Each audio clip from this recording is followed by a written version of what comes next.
పుల్వామా దాడి తర్వాత పహల్గాం, ఇప్పుడు మళ్ళీ ఆ లిస్టు ఢిల్లీ కూడా చేరిపోయింది. ఏదో ఉగ్రవాద సంస్థ వెనకుండి అనేది. ఇప్పుడు తాజాగా జరిగిన ఢిల్లీ దగ్గర బ్లాస్టింగ్ ఏదైతే ఉందో, కారులో పేలిన దాడి ఘటన ఏదైతే ఉందో, దీని వెనక ఏ ఉగ్రవాద సంస్థ ఉంది? ఇప్పటికే ఎన్ఐఏ కూడా రంగంలో దిగేసింది. అతి త్వరలో ఒక నివేదిక కూడా ఇవ్వబోతోంది.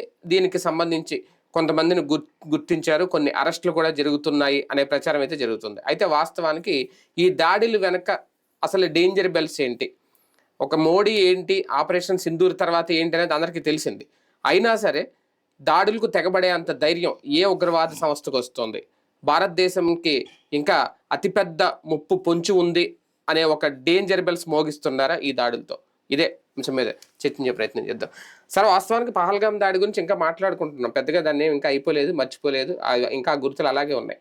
ఈ లోపల సడన్గా ఇది అంటే కావాలని చేసిందా, లేదంటే ఏదైనా ఒక సంకేతం ఇస్తున్నారా, ఒక థ్రెట్ ఉందని ఏమన్నా అర్థమవుతుందా? ఈ దాడిని దీన్ని ఎలా చూడాలి, ఈ బ్లాస్టింగ్? అంతర్జాతీయ సమాజపు దృష్టిని మన వైపుకి మళ్లించే ప్రయత్నం. పాకిస్తాన్ తప్పుకుని భారతదేశంలో అంటే లైక్ ఇది డొమెస్టిక్ వైలెన్స్ తప్పించి ఇంటర్నేషనల్ వైలెన్స్ కాదని తెలియజెప్పేందుకోసం జరుగుతున్న ప్రయత్నం ఇది. అంటే అంతర్జాతీయ ఉగ్రవాదం, కాశ్మీరీ ఉగ్రవాదం అంటే అది కాశ్మీర్ది. మనం ఏమని చెప్తాం, ప్రపంచం ఏం తెలిసిపోయింది ప్రపంచానికి. కాశ్మీర్లో ఏ ఇన్సిడెంట్ జరిగినా దాని వెనకాల జైషే మహమ్మద్, లష్కర్ తోయిబా, హిజ్బుల్ ముజాహిదీన్, పాకిస్తాన్లో ఆపరేటివ్స్ ఉంటారు, వాళ్ళు ఇక్కడికి పంపించి మనుషుల్ని అరాచకం చేస్తారు అన్నది మొదటి దశ అయిపోయింది. దాన్ని వేటాడుతుంది. దాంట్లో ఒక కొత్త సంకేతం కూడా ఇచ్చింది మోడీ సర్కార్. దాన్ని మేము వార్ కింద ఫీల్ అవుతాం, యుద్ధానికి యుద్ధమే సమాధానం అన్నటువంటి. పహల్గామ్ ఇన్సిడెంట్ తో ఆపరేషన్ సింధూర్ అన్నది ఫైనల్ స్టేజ్ అది. కాబట్టి ఇక మళ్ళీ అటు నుంచి ఏదన్నా చర్యలకు పాల్పడితే అదే ఎదుర్కొంటది. పాకిస్తాన్లోకి వెళ్ళి మరి కొట్టొస్తాం. కాబట్టి ఇప్పుడు అలా చేస్తే అటు పాకిస్తాన్ తట్టుకోగలదా అంటే, మొన్న మనం కొట్టిన దెబ్బ కోలుకోవడానికి ఇంకా చాలా కాలం పడుతుంది అది. ఎందుకంటే వాళ్ళకి సంబంధించినటువంటి అణ్వస్త్ర స్థావరాలు ఏవైతే ఉంటే వాటికి కొట్టాం, అది మూతులు మూసుకుపోయినాయి. ఇప్పుడు స్థావరం పేల్చాల, స్థావరం పేలిస్తే ఈ పాటికి ప్రపంచం అంతా రేడియేషన్తో ఉక్కిరి బిక్కిరి అయ్యేది. దాని లోపల ఉండే తీవ్రతను బట్టి ఆ పాకిస్తాన్ ఈ పాటికి బూడిద మిగిలేది, మన సరిహద్దు ప్రాంతాలకు కూడా ప్రాబ్లం వచ్చేది. అందుకని అణ్వాయుధాలు బ్లాస్ట్ చేయాల, లైక్ ఇజ్రాయెల్ ఇరాన్లో అణ్వాయుధాలు ఎక్కడున్నాయో తెలిసినా బ్లాస్ట్ చేయాల, మూతిని మూసే ప్రయత్నమే చేసింది. అమెరికా తీసుకొచ్చిన B-2 బాంబర్లు అయినా సరే భూగర్భంలోనే దాన్ని సమాధి చేయాలనుకుంటున్నారు, కానీ ఓపెన్ కాదు. ఎందుకంటే రేడియేషన్ అనేది వచ్చిందంటే గనక ఆ చుట్టుపక్కల మొత్తం సర్వనాశనం అయిపోతుంది. జపాన్ లో అప్పుడు నాగసాకి, హిరోషిమా అనేది జరిగిన తర్వాత ఎట్లుందో అట్లాంటి ఆనాటి కంటే ఈనాడు తీవ్రత ఎక్కువగా కూడా ఉంటుంది. అందుకని అణుబాంబుల విషయంలో ప్రతి దేశము జాగ్రత్త తీసుకోవాల్సింది ఏంటంటే, పేలడం వలన ఆ దేశానికే కాదు మిగతా దేశాలకు కూడా ప్రమాదం. అందుకని మనం దాన్ని క్లోజ్ చేసేట్టు పెట్టాం. కాబట్టి ఇప్పుడు పాకిస్తాన్ ఇంకొక దెబ్బ కొట్టామంటే గనక శాంతం మునిసిపోద్ది, ఏం చేయాలో అర్థం కావట్లేదు. అయితే అసలు మేంగా చేస్తుంది భారతదేశంలోనే హిందుత్వ పెరగటం వలన నరేంద్ర మోడీ వచ్చిన తర్వాత హిందువులు రెచ్చిపోతున్నారు, హిందుత్వవాదులు రెచ్చిపోతున్నారు.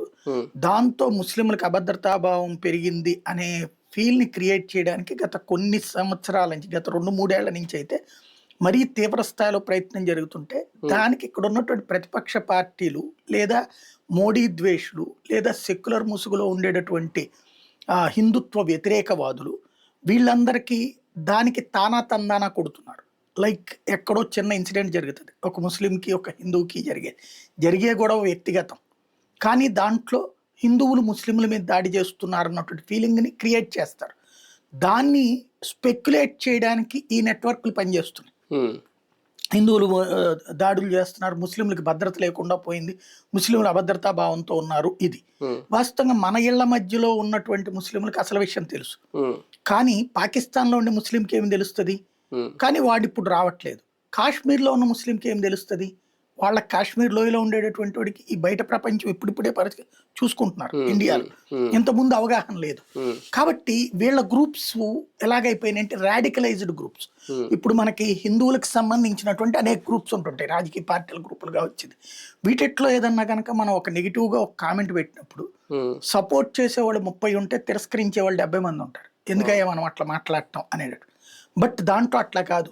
కరెక్ట్ అనేటటువంటి రూట్లో వెళ్ళేది వెళ్తుంది. ఇంకా ఇంకా 4 చాడీలు ఎక్కువ వేస్తున్నారు. లైక్ ఇప్పుడు ఎక్కడో గోమాంసంతో పట్టుబడ్డారు, వాళ్ళని కొడతారు, 4 దెబ్బలేస్తారు, వేగానే అది ముస్లింల మీద దాడి. లేకపోతే ఇప్పుడు కొన్ని చోట్ల ఇప్పుడు హిందూ సంఘాలు కొంతమంది ఏం చేస్తున్నారు, ఇంత అరాచకం మన మీద చేస్తున్నప్పుడు ముస్లింలకు సంబంధించి మనం వాళ్ళది ఎందుకు తినాలి, వాళ్ళది ఎందుకు కొనాలి అంటున్నారు. దాన్ని అదిగో చూసారా, హిందువులు మనల్ని తొక్కేస్తున్నారు. ఇలాంటి ప్రాపగాండాని వాడుకునేటటువంటి వర్గం, దీన్ని బాగా ప్రచారం చేసేటటువంటి వర్గము వాళ్ళు ముస్లింలు కాదు, ఐదర్ కమ్యూనిస్ట్ ఐడియాలజిస్టులు లేదా కాంగ్రెస్ లేదా యాంటీ మోడీ బ్యాచ్, ఈ లైక్ తృణమూల్ కాంగ్రెస్లు, లేకపోతే దీన్నన్నిటినీ చదువుతున్నటువంటి ముస్లింలలో ఒక అభద్రతాభావం క్రియేట్ అవడంతో పాటు ఒక వ్యతిరేక విషభావజాలం పెరుగుతోంది. ఇక్కడ 2 వెర్షన్స్లో ఒక వెర్షనే వాళ్ళు అవుతున్నారు. ఇలాంటి వాళ్ళని ఇప్పుడు మనం ఒక వీడియో డిబేట్ చేశాక మనం సోషల్ మీడియాలో ఇది పోస్ట్ చేశాక కింద కామెంట్స్ వస్తాయి. ఈ కామెంట్స్లో మనం చెప్పేది తప్పని, అవతల పక్కది రైటు, అది ముస్లింలే అని అన్యాయం అవుతున్నారు, నిజంగా మీరందరూ సరిగ్గా మాట్లాడట్లేదు అని మాట్లాడే కొన్ని కామెంట్స్ కూడా ఉంటాయి. ఇలాంటి వాళ్ళని వాళ్ళు ట్యాకిల్ చేస్తున్నారు. జాతీయవాద భావజాలం ఉన్నటువంటి మీడియా ప్లాట్ఫారాలు ఏవైతే ఉంటాయో దాంట్లో వచ్చి రెచ్చిపోయి కామెంట్ చేసి, అంటే వీటికి ఇన్స్పైర్ అయినటువంటి వాడు కోపంతో, అతను వాస్తవంగా తీవ్రవాది కాదు, అతను ముస్లిం, తన పని తను చేసుకుంటున్నాడు, బట్ ఈ విని కోపంతో ఉన్నటువంటి వాడు, అలాగే మనం కూడా చెప్పాలని భావించేవాడు, మనం అసలు నిజం చెప్పినప్పుడు తట్టుకోలేడు, అతనుకున్న ఇన్ఫర్మేషన్ అది కాబట్టి అతను కింద కామెంట్ చేస్తాడు, మీరు తప్పు మాట్లాడుతున్నారు, అసలు దాన్ని దాచేస్తున్నారు మీరని. వీడిని వాళ్ళు ట్యాకిల్ చేస్తారు. వీళ్ళని వాళ్ళు ఈమెయిల్ అంటే కింద ఐడి వస్తుంది కదా, దీనికి వాళ్ళు మెసేజ్లు పెట్టడం బిగిన్ చేసి మనకు వ్యతిరేకంగానో లేకపోతే దేశానికి వ్యతిరేకంగానో జాతీయవాదానికి వ్యతిరేకంగానో వాళ్ళతో మాట్లాడతా క్రమంగా ఇంటరాక్షన్ పెంచి నిదానంగా వాళ్ళని క్యాచ్ చేస్తున్నారు. ఇలాగా డొమెస్టిక్ టెర్రరిస్టులను తయారు చేస్తున్నారు. వీళ్ళు స్వదేశీ తీవ్రవాదులు, వీళ్ళు స్వదేశీ తీవ్రవాదులు కానీ మూలాలు పాకిస్తాన్ వాడు సృష్టించిన ఐడియాలజికల్ కాన్సెప్ట్ కి బానిసైనోడు, పాకిస్తాన్ కాదు. వీళ్ళు ఇలా చేస్తున్నప్పుడు వీళ్ళని ఇట్లాగా లీడ్ చేసేవాడు పాకిస్తాన్ వాడు అయి ఉంటాడు, కానీ వీళ్ళకి తెలియదు అది, వీళ్ళకి తెలియదు అది. వాడు పాకిస్తాన్ దగ్గర నుంచి ఫండింగ్ తీసుకుని ఇండియాలోనే ఉండి నడిపేటట్టు, అంటే ప్రేరేపిత దాడులే కదా ఒక రకంగా, అట్లా డైరెక్ట్ అవ్వదు కదా. అదే కదా ఇక్కడ పాకిస్తాన్ ఎవడో ప్రేరేపించకుండా ఈడొక దేశీయ ఉగ్రవాదిగా ఎలా మారుతాడు. నేను అనేది అదే, ఇక్కడే తెలివైంది పాకిస్తాన్ ప్రయోగిస్తుంది. ఇప్పుడు వీళ్ళని ఎవరిని పట్టుకున్నా అంత ఇండియనే. మన పహల్గామ్ దాడి ఉంది, దాని వెనక వాళ్ళు ఉన్నారనేది కదా, వాళ్ళే ఆపరేషన్స్. అవును, వాళ్ళు క్లెయిమ్ చేసుకున్నారు అప్పుడు, అది వాళ్ళే వచ్చారు. అవును, కాబట్టి అది వాళ్ళు సవరాలను కొట్టారు. ఇది అనుకోండి, ఇప్పుడు పాకిస్తాన్ అసలు తీవ్రవాద భావజాలం ఇట్ సెల్ఫ్ పాకిస్తాన్ మ్యానుఫ్యాక్చర్, కాబట్టి దాన్ని ఇంక అనడానికి ఏం లేదు. అయితే దాన్ని పుట్టించినోడు ఎవడు? అమెరికా వాడు. రష్యాని దెబ్బతీయడం కోసం అని చెప్పి తాలిబాన్లను పుట్టించమని పాకిస్తాన్కి డబ్బులు ఇచ్చినోడు అమెరికా వాడు. లేదా తమ దేశాల యొక్క స్వార్థం లేదా ఆయిల్ మీద ఆధిపత్యం కోసం అమెరికా వాడు పాకిస్తానా లేకపోతే ఖతారా లేకపోతే ఇరానా లేకపోతే ఇట్లాంటి ఒకళ్ళకొక్కళ్ళకి చిచ్చు పెట్టి మత ఉన్మాదాన్ని పెంచి పోషించిన యూరోపియన్ కంట్రీ. ఇప్పుడు ఇరాక్ మీద ఆధిపత్యం కోసం ఇరాన్ ని రెచ్చగొట్టడం, లేకపోతే ఇరాన్ మీద ఆధిపత్యం కోసం ఇప్పుడు ఇజ్రాయెల్ ని రెచ్చగొట్టడం, ఇట్లాంటివి. అంటే వాళ్ళ స్వార్థాల కోసం మత పెచ్చని రాజేశారు. అలాంటి దాంట్లో ఏం చేయలేము ఇక్కడ. అలాంటి భావజాలాలకు హెడ్ క్వార్టర్ పాకిస్తాన్. కాబట్టి దాన్ని ఇంకేమంటాం. కానీ అంతర్జాతీయంగా సమాజం చూసేటప్పుడు అట్నుంచి వచ్చాడు కాబట్టి మనం కొట్టొచ్చాం జైషే మహమ్మద్ హెడ్ క్వార్టర్, లేదా అక్కడ ఉన్నటువంటి మిగతా ఉగ్రవాద సంస్థలు కొట్టాం. ఇప్పుడు వీళ్ళు అట్లా కాదు కదా, కాశ్మీర్లోనే చదువుకున్నారు, కాశ్మీర్లోనే ఉద్యోగాలు చేశారు, ఆ పైన లక్నోలో చేస్తున్నాడు ఒకడు, గుజరాత్ లో చేస్తున్నాడు ఒకడు, ఒకడొక చోట ఒక్కొక్కడు చేస్తున్నాడు. వీళ్ళు ఎవరు మేము పంపించిన వాళ్ళు కాదు కదా, అక్కడ ఉన్నటువంటి హింసకి తట్టుకోలేక తయారైనటువంటి వాళ్ళు అన్నది వాడు కన్విన్స్ చేయడానికి, అంటే వాడు నాకు సంబంధం లేదని చెప్పడానికి పనికి వస్తుంది అక్కడ. అయితే వీళ్ళకి కావాల్సినటువంటి ఎలాగ ఆయుధాలు తయారు చేయాలి, ఏ డొమెస్టిక్ మెటీరియల్ తోనే తయారు చేయొచ్చు బాంబులు, ఇవన్నీ నేర్పుతున్నది వాడే. పీడిఎఫ్లు పంపిస్తాడు, కానీ వాడు పాకిస్తాన్ నుంచి అని చెప్పడం. పాకిస్తాన్ ఇప్పుడు వాస్తవంగా ఇవాళ నిన్న దొరికారు 7 దాకా, ఇంజనీర్లు కావచ్చు, సాఫ్ట్వేర్లు కావచ్చు, వీళ్ళందరూ హైలీ ఎడ్యుకేటెడ్. అదే 4 డాక్టర్లు, వీళ్ళందరూ హైలీ ఎడ్యుకేటెడ్. వీళ్ళకి ఎక్కడి నుంచి వస్తున్నది, వీళ్ళు అన్ని ఆయుధాలతో సహా మందుగుండు సామాగ్రితో సహా రెడీలో పెట్టి కూర్చున్నారు. ఎందుకు ఆగారు వీళ్ళు అంటే వీళ్ళకి కమ్యూనికేట్ చేసేది కాశ్మీరుడట, ఓకే. వాడికి కమ్యూనికేట్ చేసేవాడు పాకిస్తాన్. అది బయట పెట్టరు. కాశ్మీర్ హ్యాండ్లర్ నుంచి మాకు రావాలి, కాశ్మీర్ హ్యాండ్లర్తో నీకు ఎట్లా కాంటాక్ట్ రా, వీళ్ళని నేను పట్టుకుంటే. వాళ్ళు చెప్పింది ఏంటంటే ఆ మధ్యన కొన్ని ఇన్సిడెంట్ జరిగినప్పుడు తీవ్రవాదులు కాల్చి ఉంటారు కదా, ఆ కాల్చినప్పుడు గాయపడ్డ వాళ్ళకి ఆపరేషన్ చేస్తారు కదా, అక్కడ హాస్పిటల్స్ లోనే చేస్తారు కదా, వాళ్ళకి చేసిన డాక్టర్లు అట్టి అబ్బో, వాళ్ళ ద్వారా వీళ్ళ ప్రేరేపితం, వాళ్ళకి ఆపరేషన్స్ చేశాక వాళ్ళ భావజాలానికి వీళ్ళు ప్రేరేపితమై వీళ్ళు తీవ్రవాదులుగా మారి చేస్తున్నారు. వీళ్ళకి ఏంటయ్యా అంటే వీళ్ళందరికీ చెప్తున్నది, మనకి జాంబీస్ తయారవుతారు కదా, వీళ్ళు ఒరిజినల్ జాంబీస్. వీళ్ళకి ఏంటి, ఈ దేశంలో నష్టమేం లేదు. కాశ్మీర్ ఇప్పుడు జమ్మూ కాశ్మీర్ లోంచి విడిపోయినటువంటి పాక్ ఆక్యుపైడ్ జమ్మూ కాశ్మీర్ లో ఉన్నటువంటి మనుషులు ఎలా బ్రతుకుతున్నారు, కుక్క బతుకులే. పాకిస్తాన్ బతుకులు కుక్క బతుకులే. అదేది ఆఫ్ఘనిస్తాన్ వాళ్ళు లేకపోతే ఎక్కడ స్వేచ్ఛ ఉంది వీళ్ళకి. బట్ అవన్నీ చెప్పరు. అవును, ఈ లోకం అంతా దరిద్రమే, ఇక్కడంతా అరాచకమే. ఇక్కడ ఇదే ముస్లింలు సగర్వంగా సంతోషంగా బ్రతుకుతున్న అరబ్ దేశాలు ప్రస్తావించారు. వాళ్ళు ఫస్ట్ క్లాస్ ముస్లిమ్స్ కింద ఫీల్ అవుతారు, వాళ్ళు వీళ్ళని సెకండ్ క్లాస్ ముస్లిమ్స్ కింద ఫీల్ అవుతారు. వీళ్ళని వాళ్ళు ముస్లిమ్స్ కింద కన్సిడర్ చేయరు. వీళ్ళేమో మనల్ని కాఫీర్లు అజ్ఞానులు అంటారు, మనల్ని చంపేస్తే వీళ్ళకి స్వర్గం వస్తుంది అంటారు, వీళ్ళని లేపేస్తే వాళ్ళకి స్వర్గం వస్తుంది అనుకుంటారు వాళ్ళు. ఏది ఒరిజినల్ అరబ్ దేశాలు. కానీ వాళ్ళు వీళ్ళని చంపట్ల, వాళ్ళు రాడికలైజేషన్ లో లేరు, వాళ్ళు వీళ్ళని కౌట్ చేయరు అంతవరకే. వీళ్ళకి ఏమైపోతుందంటే ఈ జీవితాల అంటే వీళ్ళకి నేర్పే గురువులు ఈ లోకం కరెక్ట్ కాదు, ఇది ఆఫ్టర్ ఆల్ 50 ఏళ్ళు బతుకుతావు, 60 ఏళ్ళు బతుకుతావు, చస్తే 20 ఏళ్ళకే చచ్చిపోతావు. కానీ నువ్వు గనక ఓ హిందువుని చంపితే లేదా విశ్వాసి కానివాడిని చంపితే, అంటే ముస్లిం కానివాడు అందరూ కూడా బ్రతకడానికి అనర్హులు ఈ లోకంలో, వాళ్ళని నువ్వు చంపితే గనక నువ్వు జన్నత్కి వెళ్తావు. అంటే మన భాషలో స్వర్గం, వాళ్ళ భాషలో జన్నత్ అనమాట. జన్నత్కి వెళ్తే అక్కడ 72 మంది అమ్మాయిలు లైన్లో అటొక 36 ఇటొక 36 రెడీలో కూర్చుని వీళ్ళు వెళ్ళగానే పూలు చల్లి వీళ్ళు ఎప్పుడు అడిగితే అప్పుడు వాళ్ళ దగ్గర పడుకుంటారట.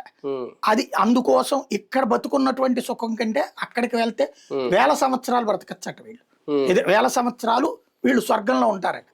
అది చెప్పాడు మనకి. కాబట్టి నువ్వు చేసే అనేటటువంటిది ఈ లోకమే ఉంది, ఆఫ్టర్ ఆల్ పిచ్చలోకం అనేటటువంటి కోణంలో చెప్తుంటే, ఇంత చదువుకున్న వీడు ఈ కోణంలో పోతున్నాడు, ఈ కోణంలో తయారవుతున్నాడు. వీడే ఇప్పుడు అక్కడ చివరికి అమ్మాయిలతో సహా వీళ్ళు ఇప్పుడు ఇక్కడ ఆఫ్ఘనిస్తాన్ లో బానిసలైంది ఎవరు, అమ్మాయిలు. ISIS కట్టు బానిసలు అవుతున్నది ఎవరు, ఆడపిల్ల. నువ్వు నీ మతం కారణంగా చివరికి నీ ఇష్టధారణ అయినటువంటి వస్త్రధారణ చేయలేవు, నువ్వు ఒక సంగీతాన్ని వినకూడదు, చదువుకోకూడదు. ఆఫ్ఘనిస్తాన్ లో 4వ తరగతి నుంచి చదవకూడదని కూడా ఆంక్షలు కదా. మరి అలాంటి ఫీలింగ్స్ ఉన్నటువంటి చోట కంటే నువ్వు ఈ దేశంలో స్వేచ్ఛగా బ్రతుకుతున్నావు. ఇప్పుడు ఇక్కడ ఉన్నటువంటి హీరోయిన్ డాన్సులు వేస్తుందంటే, ముస్లిం అమ్మాయి కూడా ఉంది కదా, మరి వాళ్ళు డాన్సులు వేస్తున్నారంటే వాళ్ళు మరి ఏమైనట్టు పాపులైనట్ట, వాళ్ళందరూ ఎట్లా చేస్తున్నారు, మరి సంగీతాన్ని ఎట్లా వింటున్నారు, అలంకరణలు ఎట్లా చేసుకుంటున్నారు, ఇలాంటి మరి నీ వస్త్రధారణ వాళ్ళు చేయట్లేదే. ఇంకోటి, నువ్వు నీ వస్త్రధారణ ఇష్టం, మరి పాకిస్తాన్ ప్రధానమంత్రి అట్లా చేయలేదు కదా, బురకా వేసుకుని ఉన్నటువంటి తక్కువే కదా. కాబట్టి ఎవరిష్టం వచ్చినట్టు వాళ్ళు స్వేచ్ఛగా బ్రతికే అవకాశం నీకు ఇక్కడిస్తే, ఈ స్వేచ్ఛ చాలదు నాకు స్వర్గంలోకి వెళ్ళి ఏం చేస్తావు అక్కడ. ఇప్పుడు ఒక జన్నత్కి వెళ్ళేటటువంటి వాడు ఒక పాపాత్ముడిని చంపి ఏదో ఒక కాఫీని చంపితే వాడు స్వర్గానికి వెళ్ళాడు అనుకుందాం. మరి స్వర్గానికి వెళ్తే మగాడు వెళ్ళాడు కరెక్టే, మరి ఆడవాళ్ళకి ఏంటి అక్కడ 72 మంది అబ్బాయిలు ఉంటారా, ఈజ్ ఇట్ యాక్సెప్టబుల్? అప్పుడు అక్కడ ఎందుకు ఎక్కడ నడుస్తుంది కదా. ఎందుకు జరుగుతున్నాయి ఇట్లాంటి పిచ్చ పిచ్చ మాటలు, పిచ్చ పిచ్చ వేషాలు? మత ఉన్మాదంతో తగలబెట్టేటటువంటి దరిద్రులు కొంతమంది వీళ్ళని ఆ పిచ్చలోకి తీసుకెళ్తున్నారు. ఆ పిచ్చ ఇదివరకు ఏంటంటే పేదరికాన్ని అడ్డుపెట్టి, నీ పేదరికానికి కారణం ఇది కాబట్టి నువ్వు గనక జన్నత్తులోకి వెళ్తే నీ కుటుంబం బాగుంటది. చివరికి వాళ్ళ తల్లులు కూడా ఇలాగ వెళ్ళినటువంటి వాళ్ళ మీద రీసెర్చ్ చేస్తే వాళ్ళ తల్లులు మావాడు జన్నత్కి వెళ్ళి అక్కడ నాకు రికమెండ్ చేసి నన్ను జన్నత్కి తీసుకెళ్తాడు అని చెప్పి ఆ తల్లులు మాట్లాడుతున్నారంటే ఈ తీవ్రవాద భావజాలికుల మనస్తత్వం ఎట్లా ఉంది. ఇలాంటి వాళ్ళని ఇప్పుడు వీళ్ళు ఎంగేజ్ చేస్తున్నారు. చదువు కాదు వీళ్ళకి, చదువెందుకు సంకనాకను బర్రెగొడ్లను గాయమేలేని వీళ్ళు చదువు కాదు, మత ఉన్మాదులు. వీళ్ళ దృష్టిలో వీళ్ళు మాత్రమే పవిత్రులు, మిగతా వాళ్ళందరూ పాపాత్ములు. ఈ తీవ్రవాద జాంబీస్లు అందరూ ఓన్లీ ఇప్పుడు మీరు అన్నట్టు మతానికైనా జాతీయవాదానికి కూడా వ్యతిరేకమై అది జీర్ణించుకోలేక చివరికి ఆత్మాహుతి దాడులు కూడా రెడీ అవుతున్నారు. మతం అనేదే వీళ్ళ మతమే జాతీయవాదం అన్నమాట. అంటే వాళ్ళ మతమే వాళ్ళ జాతీయవాదం. అంతే. మిగతా జాతులు ఎవరు బ్రతకడానికి అంటే ఇక్కడ హిందూ ముస్లిం ఈ కాన్సెప్ట్ ఓన్లీ ముస్లిం తప్పించి ఎవరు బ్రతకూడదు ప్రపంచంలో. అది వాళ్ళ లెక్క. ప్రపంచంలో ముస్లిం తప్పించి ఎవరు బ్రతకూడదు. మళ్ళీ ముస్లిం దేశాల్లో ఇంకో తరహా ముస్లింలు బ్రతకూడదు అంటారు. లైక్ ISIS వాళ్ళు వీళ్ళు ఎవరిని షియాలను బతకనీయరు, లేకపోతే అహ్మదీలను బతకనీయరు, ఇతర మతాలను బతకనీయరు. ఈ ఫస్ట్ ఫేజ్ లో ఇది మన దగ్గర యూదులు ఉన్న చోటనో క్రిస్టియన్స్ ఉన్న చోటనో. సెకండ్ ఫేజ్ లో వాళ్ళనే వాళ్ళు బతకనీయరు. అక్కడ వీళ్ళని చంపితే మళ్ళీ జనత్ అంటారు. అదేందో విచిత్రం అర్థం. ఒక రకంగా ఇది ప్రిపేర్డ్ ఆత్మాహుతి దాడి. దీంట్లో ఇంకా ఫైనల్ కాలేదు కానీ ప్రస్తుతం నాకు అనిపిస్తున్న ఈ సినారియో చూస్తే గత 30 రోజులలో 8 కుట్రల్ని ఛేదించారు వీళ్ళే. టోటల్ గా మన నిఘా వర్గాలు 8 కుట్రల్ని ఛేదించారు. మనకి ఏంటంటే ఇన్సిడెంట్ జరిగింది కాబట్టి ఎంత డిబేట్ అవుతుంది. ఛేదించిన నేను ప్రతి వీడియో చేస్తున్నాను, కానీ దాని వ్యూవర్షిప్ చూస్తే 5,000 10,000కి మించి ఉండదు. ఇన్సిడెంట్ జరగకపోతే దాన్ని ఎవరు అదే అనేది. అంటే చచ్చిన తర్వాత ఆలోచించేది మనం ఇంత బనవాళ్ళని కాపాడుతున్నారా అనేటటువంటి ప్రోత్సాహం ఉంటే కదా నిఘా వర్గాలకైనా సరే. ఇట్లాగా 8 ఇన్సిడెంట్స్ 30 రోజుల్లో జరిగినాయి. ఈ గత 2 రోజుల నుంచి జరిగినటువంటిది ఏంటి అంటే అంటే వాస్తవంగా నేను చెప్పినటువంటి ఈ సోషల్ మీడియా ప్లాట్ఫారాలు వీటి ఎట్లయితే తీవ్రవాద భావజాలికులు ట్రాక్ చేస్తున్నారో వాళ్ళని సేమ్ మన నిఘా వర్గాలు ట్రాక్ చేస్తున్నాయి. వీళ్ళని వాళ్ళు ట్రాక్ చేసేదాన్ని వాళ్ళు ట్రాక్ చేస్తున్నారు మన నిఘా వర్గాలు. అలా ట్రాక్ చేయడం వల్ల బయటపడ్డే 2 అతిపెద్ద స్కామ్స్. అందులో ఒకటి వాడెవడో హైదరాబాద్ కి సంబంధించినటువంటి యునానీ డాక్టర్ ఆముదాన్ని తయారు చేసేటటువంటి దాంతో నుంచి వచ్చే పదార్థంతో అది జస్ట్ మనకి ఇప్పుడు పూలు అమ్మేటప్పుడు నీళ్లు చల్లుతారు, అట్లాగే ఏదైనా సరే తినుబండారాల దగ్గర ఇది ఉంటుంది పళ్ళు వీటి మీద కూడా అలా నీళ్లలో కలిపేసి ఇది చల్లితే దాంట్లోకి ఇంకిపోతుందట ఈ పదార్థం, విష పదార్థం. అది మనకేమీ రంగు మారదు, కొల్లదు, ఏమీ కాదు. అది తిన్న తర్వాత శరీరంలోకి వెళ్ళిపోయాక వితిన్ 48 hours లో శరీరంలో కిడ్నీలు పనిచేయడం మానేయడము, లివర్ పనిచేయడం మానేయడము, శ్వాస ఆగిపోవడము, ఓవరాల్ గా శరీరం మొత్తం ఒక్కసారిగా ప్యారలైజ్ అయిపోయి చచ్చిపోతారు. దానికి ఏ కరోనా కారణమో చెప్పచ్చు రేపు పొద్దున. కరోనా కారణంగా నువ్వు వ్యాక్సిన్ వేసుకోవడం వల్ల ఎట్లాగనేసి బ్రెయిన్ డెడ్ అయిపోయింది. ఇవన్నీ డాక్టర్లు పోస్ట్ మార్టం మనం గబక్కని కింద పడ్డాం తీసుకెళ్లి హాస్పిటల్లో చేరుస్తారు. ఏదో వాళ్ళు చెక్ చేస్తుంటారు, కిడ్నీ సెట్ అయిందండి, ఈ లోపు ఇది సార్ పాయిజనైజ్ అయిందండి, బాడీ చచ్చిపోయాడు అంటారు. అంతేగాని పోస్ట్ మార్టం చేసి ఇదంతా వెరిఫై చేసే పని ఉండదు. దట్ మీన్స్ ఎంతమంది ఇట్లా చచ్చిపోయారు తెలియదు ఇట్లాంటి వాటి వల్ల. ఇప్పుడు తెలియదు ఈ రిజిమ్ లాంటి వాటి వల్ల ఎంతమంది పట్టించుకో. మనం కూడా మన దేశంలో బతికున్నప్పుడే వాల్యూ తక్కువ, పోయిన తర్వాత ఇంకేం వాల్యూ ఉంటది, ఎవడు పట్టించుకోడు, అయిపోయింది అనుకుంటాం ఏ రాజకీయాలు అప్పుడైతే తప్పించి. ఇప్పుడు అట్లాంటి వాటిని తయారు చేయడానికి ఒక బ్యాచ్ దొరికారు నిన్న, అలాగే తయారు చేస్తున్నాడు. వాడు యునానీ డాక్టర్, చైనాలో చదువుకుని వచ్చినోడు వాడికి గుజరాత్ నుంచి సపోర్ట్. ఈ ముగ్గురు కలిసిన దాన్ని పట్టుకున్నారు. వీళ్ళేంటి గుళ్ళల్లో ప్రసాదాల్లోనూ మంచినీళ్ళ ట్యాంకుల్లో ఇట్లాంటి వాటిట్లో కలపాలని డిసైడ్ అయ్యారట. పెద్ద పెద్ద పవిత్ర కార్యక్రమాలే. ఎందుకంటే నువ్వు అది తాగగానే ఏమైపోదు, లేదా స్ప్రే చేసేయటం మామూలుగా పెళ్ళిళ్ళకి ఇటుకి పన్నీర్ అట్లాంటి దాంట్లో పెట్టేస్తే అప్పుడు ఏం కాదు, క్యాజువల్ గానే ఉంటాం, అంతా బానే ఉంటాం. తర్వాత 24 hours తర్వాత కాబట్టి ఏ కుట్ర అనేది ఐడెంటిఫై చేయడం కూడా కష్టం. ఇలాంటి ఒక పెద్ద కుట్రకు ప్లాన్ చేశారు. ఇది ఒక బ్యాచ్ ని అరెస్ట్ చేశారు. రెండవది ఏమైంది, ఒక డాక్టర్ అక్కడ మొన్న కాశ్మీర్ లో ఒక పోస్టర్స్ అతికిస్తాం చూశారు. అది పొద్దున్నే చూస్తే ఆర్మీ వాళ్ళు ఆ పోస్టర్ లో ఆర్మీకి వార్నింగ్, మీ అంతు చూస్తాము, దేశంలో బతకనీయము, జైషే మహమ్మద్ మేము అన్నటువంటి. ఈ పోస్టర్లు ఎవరతికిచ్చారు అన్నటువంటి దాన్ని వీళ్ళేంటి ఇప్పుడు సీసీ క్యామ్స్ ని కంపల్సరీ చేశారు కదా టూరిజం స్పాట్స్ లో, అట్లాంటి వెరిఫై చేస్తే అక్కడ ఉన్నటువంటి మెడికల్ కాలేజీ స్టూడెంట్స్ వేశారని తేలింది. ఆ మెడికల్ కాలేజీ స్టూడెంట్ ని ఇద్దరిని పట్టుకెళ్లారు. వాళ్ళని విచారిస్తుంటే వాళ్ళు మేమేంద్రా దేశం మొత్తం మీద పెద్ద స్కెచ్ చేసాం చూసుకోండి అని చెప్పారా, లేకపోతే భయపడి చెప్పారో గాని చెప్తే అప్పటికప్పుడు ఫరీదాబాద్ లో కావచ్చు, తర్వాత మిగతా ఏరియాల్లో వెరిఫై చేస్తే ఫస్ట్ 200 కిలోలు అనుకున్నారు, 300 కిలోలు అనుకున్నారు. అంటే వీడు ఎవడైతే వీడు దొరికాడో వాడి సంబంధించినటువంటి లాకర్ ఓపెన్ చేస్తే మిషన్ గన్ ఉంది.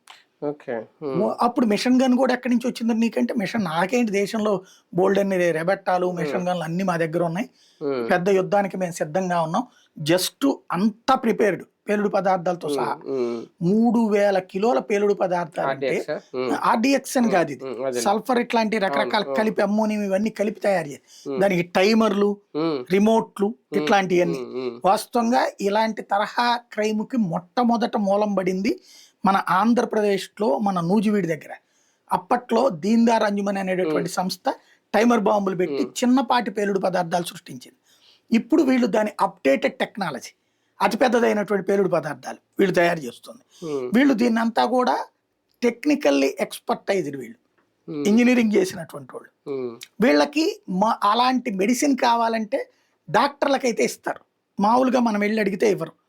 ఒకటి బిల్డింగ్లో ఏదైనా మెటీరియల్ ఇదైతే పర్మిషన్ తీసుకుని వెళ్ళాలి, డాక్టర్లకు కొన్ని ఇస్తారు. కాబట్టి డాక్టర్లను ఎంచుకున్నారు, ఇంజనీర్లు ఎంచుకున్నారు. వీళ్ళందరూ కూడా ఇప్పుడు ఏంటంటే ఇప్పటిదాకా మనం టెర్రరిజంలో నక్సలైట్లో అర్బన్ నక్సల్స్, అటవీ నక్సల్స్ అన్నట్టు ఇప్పుడు వైట్ టెర్రరిస్టులు వీళ్ళు, వైట్ కాలర్ టెర్రరిస్టులు వీళ్ళు. వీళ్ళలో అమ్మాయి అయితే 10 రూపాయలకే వైద్యం చేస్తాననే డాక్టర్ అట. ఎంతోమంది పేషెంట్స్ ఉన్నారు అట్లా. లక్నో అమ్మాయి, ఇప్పుడు దొరికిన అమ్మాయి, కాశ్మీర్కి పట్టుకుపోయారు, షహీన్ అనేది ఉంది అమ్మాయి పేరు. ఇట్లా వీళ్ళందరూ కూడా వీళ్ళ దగ్గర ఉన్నాయని తెలిస్తే ఫస్ట్ వీళ్ళ దగ్గరికి వెళ్ళి చూస్తే 3,000 కిలోల పేలుడు పదార్థాలు దొరికినాయి.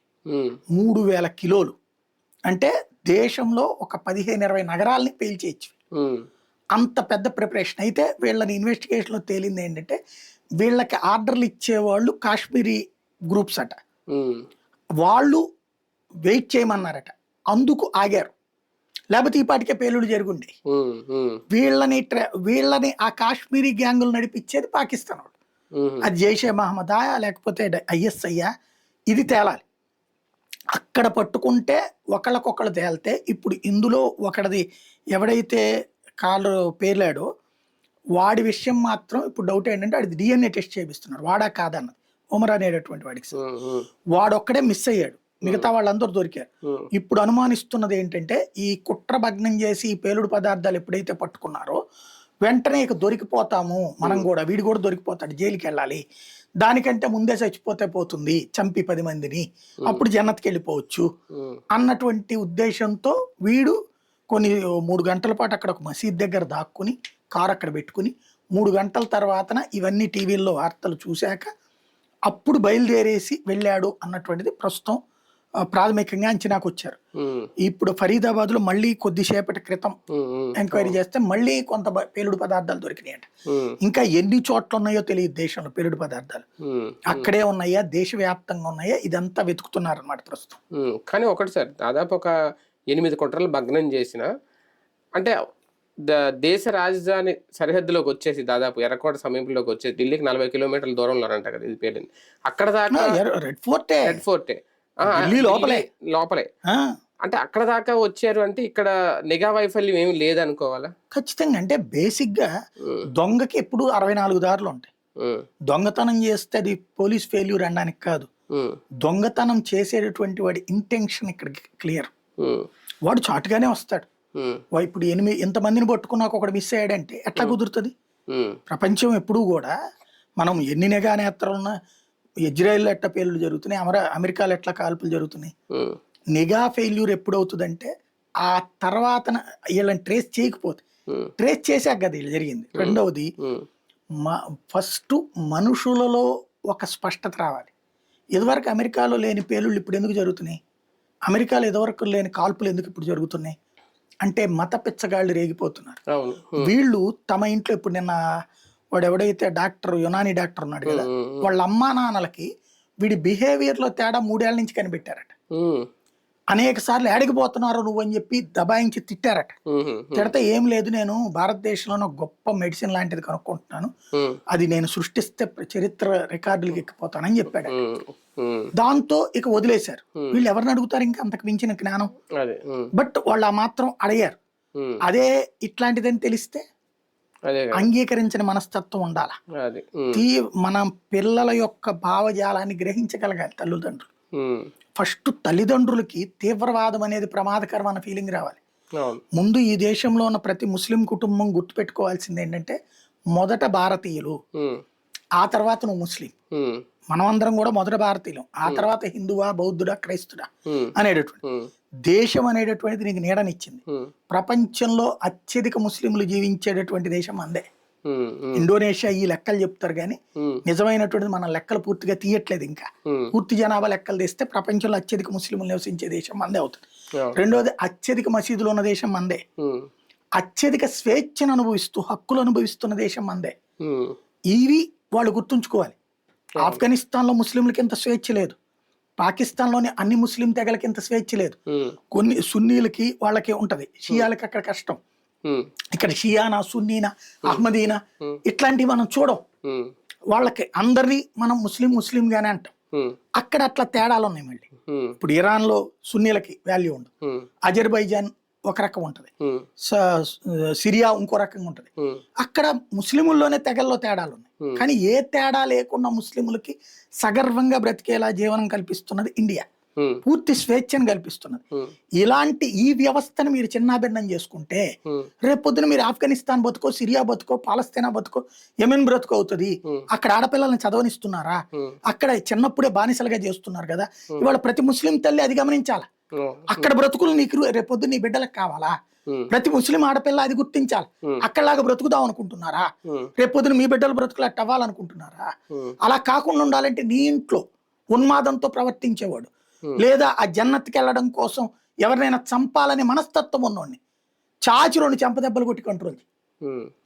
జన్నత్ అంటే యాక్చువల్ గా దాంట్లో 2 రకాలు. ఇప్పుడు శ్రీకృష్ణ పరమాత్ముడు భగవద్గీతలో చెప్పింది ఏంటి? నువ్వు చేసే చర్యలకి కర్మలకి నీకు బాధ్యత లేదు, నేను చూసుకుంటాను, నువ్వు మంచిగా చెయ్యి అని చెప్పాడు. మంచికే తుది విజయం అన్నాడు. మంచికి తుది విజయం అన్నాడు కానీ నువ్వు చంపితే ఇదని చెప్పట్లేదు కదా. దాంట్లో కృష్ణుడు అంతా చూసుకుంటాన్నాడులే నా మంచి చేయడం అని చెప్పి మనం అందరిని వెళ్ళి చంపేయట్లేదు కదా, లేదా వేరే మతాలు బతకడానికి వీల్లేదంటలేదు కదా. అన్ని ధర్మాలు ఒక్కటే అన్నటువంటి చెప్తున్నాం కదా. నువ్వు చెప్పబాక అట్లాగా. కానీ కనీసం ఇట్లాగా వేరే మతం వాళ్ళు బ్రతకడానికి వీల్లేదనే భావజాలాన్ని నీ బిడ్డల్లో ఉంటే కంట్రోల్ చేయండి తల్లిదండ్రులు. ఎన్ఐఏ నివేదిక తర్వాత మరొక ఆపరేషన్ ఏమన్నా ఉండబోతుందా? స్వదేశీ ఇష్యూ అయితే గనక ఉండకపోవచ్చు. పాకిస్తాన్ ఐఎస్ఐ గాని అంటే తీవ్రవాద సంస్థలు పాకిస్తాన్ నుంచి చేస్తే ఆ తీవ్రవాద సంస్థల వాళ్ళనే లేపుతారు, యుద్ధానికి పోరు. మనం నాకున్న అవగాహన ఇప్పటికే దీని వెనక జైషే మహమ్మద్ ఉంటది. అయి ఉంటే ఆ జైషే మహమ్మదోడిని ఎట్లా లేపడం, ఇప్పుడు అక్కడ గుర్తు తెలియని వ్యక్తులు లేపడమా, లేకపోతే వాళ్ళ స్థావరానికి అటాక్ చేయడం వరకు చేస్తారు. మేబీ అది మన సైన్యం ద్వారానే చేస్తారు. అది సర్జికల్ స్ట్రైక్ లాంటిదే ఉంటుంది. అదే ఐఎస్ఐ కానీ పాకిస్తాన్ ప్రభుత్వం కానీ దీని వెనకాల ఉంది అని తేలితే మాత్రం ఆపరేషన్ సింధూర్ ఉంటుందా, ఆపరేషన్ ప్రళయ్ ఉంటుందా, ఏమైనా ఉండొచ్చు. వాస్తవంగా మనకి ఈ కదలికలు అవగాహన ఉండినే గత 10-15 రోజుల నుంచి కూడా మనం నోటం ప్రకటించి ఈశాన్య రాష్ట్రాల్లో పాకిస్తాన్ బోర్డర్స్ లో లడక్ దగ్గర త్రివిధ దళాల విన్యాసాలు చేస్తున్నారు. మొన్న మనకి ఆపరేషన్ సింధూర్ సందర్భంగా కొన్ని లోపాలు మనకు ఐడియా వచ్చినాయి. త్రివిధ దళాల సమన్వయం, ఆ సమన్వయంలో ఏ లోపాలు ఉన్నాయో అవి సెటరైట్ చేసుకుంటూ ఇప్పుడు విన్యాసాలు చేస్తున్నారు. వీళ్ళకి పూర్తి అవగాహన వస్తుంది త్రివిధ దళాలకి. త్రిశూల్ కాన్సెప్ట్ ఇది ఎందుకయ్యా అంటే పాకిస్తాన్తో రేపు పొద్దున ఏదన్నా అవుతుంది అన్నది. ఎందుకంటే వాడు ఆసిఫ్ మునీర్ అనేటటువంటి వాడు పాకిస్తాన్కి ఇప్పుడు అధ్యక్షుడు కావాలనుకుంటున్నాడు. కానీ అమెరికా అట్లా తిరుగుబాటు చేయొద్దు నువ్వు, అప్పుడు మేము సహకరించలేమని చెప్పింది. అందుకని రాజ్యాంగాన్ని ఎట్ట మార్పించుకుంటున్నాడు, శాశ్వత పాకిస్తాన్ సైనిక అధ్యక్షుడు అని. వాడు చస్తేనే పోతుంది. ఇప్పటిదాకా అది పాకిస్తాన్ చరిత్రలో లేదు. ఇది రేపు పొద్దున ఏమవుతుందంటే పాకిస్తాన్ సైన్యంలో రివోల్ట్ అవుతుంది, 4 రోజులు పోతుంది. ఇంకెవడు సైనిక చీఫ్ కాడు, వీడు ఒక్కడే సైనిక చీఫ్ అంటే రేపు ఎట్ట ఒప్పుకుంటారు మిగతా సైనిక చీఫ్లు? త్రివిధ దళాల అధిపతి పోస్ట్ కొట్టేశాడు వీడు. దాని ద్వారా ఇప్పుడు పార్లమెంట్ కంటే వీడికి అధికారం, ప్లస్ వీడిని విచారించే అధికారం న్యాయస్థానానికి కూడా లేకుండా తెచ్చుకుంటున్నాడు. అంటే ఇవన్నీ ఇంప్లిమెంటేషన్ లోకి రావాలంటే వీడు ఒక పెద్ద స్ట్రాంగ్ అటాక్ మన ఇండియా మీద చెయ్యాలి. అది చెయ్యడం కోసం ఒక ఈ కాన్సెప్ట్ ని వినియోగించుకుంటాడా అనేటటువంటి ఉద్దేశం కూడా ఉంటది. అదే జరిగితే గనక పాకిస్తాన్ ఆసిఫ్ మునీర్ గాడే పోయినా ఆశ్చర్యపోనక్కర్లేదు. అంటే మోడీని రెచ్చగొడుతున్నారా, సవాల్ మీద సవాల్ విసురుతున్నారు? అది నేను అంటోంది. అందుకే ఇప్పుడే కాదు అది, ఇప్పుడు ఈవెన్ మోడీ కూడా చాలా బాధ్యతగా స్పందించాడు. అంటే మోడీ ఏదైనా 24 hours లో ఆయన రియాక్షన్ ఉంటది అని చెప్పాడుగా. ఇప్పుడు ఏమని, దానికి బాధ్యులైన వాళ్ళని చట్టం ముందు చూస్తాం, బాధ్యత ఏంటనేది చూస్తున్నాం. ఫైనల్ గా ఈ రిపోర్ట్ రావాలి. ఇప్పుడు అప్పుడు అనుకోండి పాల్గామ్ అనుకోండి, తీవ్రవాది ఓపెన్ గా చెప్పాడు నేను తీవ్రవాదిని, అందులోకి వాళ్ళు నేను డైరెక్ట్ చంపేస్తున్నాను. వచ్చి కాల్ చేశారు కాబట్టి చెప్పాడు మోడీకి చెప్పుకోవాలి. ఉమ్, కాబట్టి ఈయన లెక్క ఏంటంటే మనకి ఇది దశదిన కర్మలు అవుతాయి కదా, ఉమ్, 11వ రోజు అయ్యాక కొడతాడు. అవును. అట్లాగే పుల్వామా, పహల్గామ్ పహల్గామ్ ఉన్నాడు. అన్నిట్లో కూడా పఠాన్కోట్ కానీ మూడిట్లో అట్లాగే జరిగింది. చేశారు. అవును. ఇప్పుడైనా అది ఉంటది. అయితే ఉమ్, ఇప్పుడు ఇన్సిడెంట్ ఆ టైపా కాదా అన్నది రేపు తేల్తది. ఉమ్, ఉమ్. ఇప్పటికే ఆ ఫోరెన్సిక్ ఈ రిపోర్ట్స్ అన్ని వచ్చాక NIA రిపోర్ట్. వీళ్ళల్లో వీళ్ళే మన వాళ్లే తయారయ్యారా ఉమ్, తీవ్రవాదులుగా, ఉమ్, అప్పుడు నెట్వర్క్లు లేపుతారు, ఉమ్, ఉమ్, ఎంతమందినైనా ఎన్కౌంటర్ చేస్తారు, ఏమైనా చేస్తారు. ఉమ్, ఉమ్, అలా కాకుండా పాకిస్తాన్ నుంచి తీవ్రవాద సంస్థ నడిపితే ఆ తీవ్రవాద సంస్థ క్వార్టర్స్ లేస్తాయి. ఈపాటికి వాళ్ళందరూ హెడ్ క్వార్టర్ దాచుకుని ఉమ్, ఎక్కడో విడివిడిగా దాక్కుని ఉంటారు. అప్పుడు గుర్తు తెలియని వ్యక్తులు లేపుతారు. ఉమ్. అదే కనుక పాకిస్తాన్ ప్రభుత్వం ఇన్వాల్వ్మెంటో సైన్యం ఇన్వాల్వ్మెంటో ఉందంటే ఆ వర్గాలు లేస్తాయి, గ్యారంటీ. ఏ క్షణంలో ఏదైనా జరగచ్చు, చెప్పలేదు. రైట్, చూద్దాం. మొత్తానికి ఏ తీవ్రవాద సంస్థ ఉంది ఈ దాడి వెనక, ఈ క్లారిటీ అయితే వచ్చే అవకాశం ఉంటుంది. ఇప్పటికే జైషే మహమ్మద్ సంస్థ ఉందా, ఇలా ఒక అనుమానాలు అయితే వస్తున్నాయి. కానీ మోడీ ఏం చేస్తారు, మరొక ఆపరేషన్ ఏమన్నా చూడబోతున్నావా, ఆపరేషన్కి ఏం పేరు పెడతారు, ఏ క్షణంలోనైనా ఇక నుంచి ఏ అర్ధరాత్రి ఒక వార్త వింటావా, తెల్లవారుజామున వార్త వింటావా, దాడులు అయితే జరగబోతున్నాయా, మరొకసారి మోడీ తన సత్తా చూపించబోతున్నారు. చూద్దాం.